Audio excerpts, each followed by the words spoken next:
আমরা গতকালকে যেই রাস্তাটা দেখছিলাম যুদ্ধক্ষেত্র, আর সেই রাস্তায় বিজয় উল্লাস।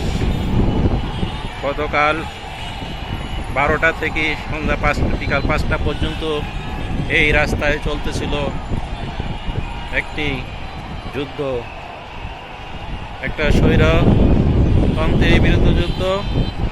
যে যুদ্ধ শুরু হয় একটা কোটা আন্দোলনের মাধ্যমে, সেই যুদ্ধের চূড়ান্ত বিজয় আজ 4টায় ডিক্লেয়ার করা হয়।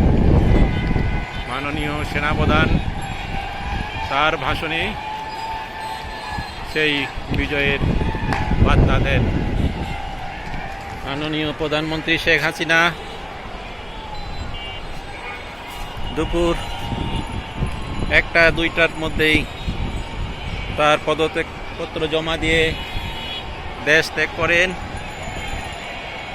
আর এই বিজয় উল্লাসে সারা ঢাকা শহর উল্লসিত।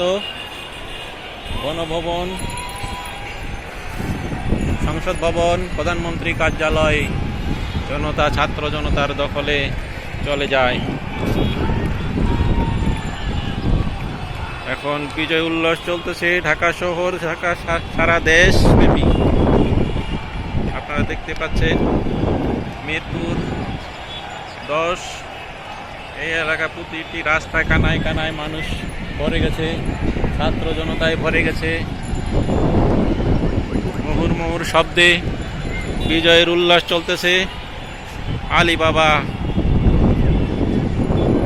বিটিভি, মিরপুর, ঢাকা।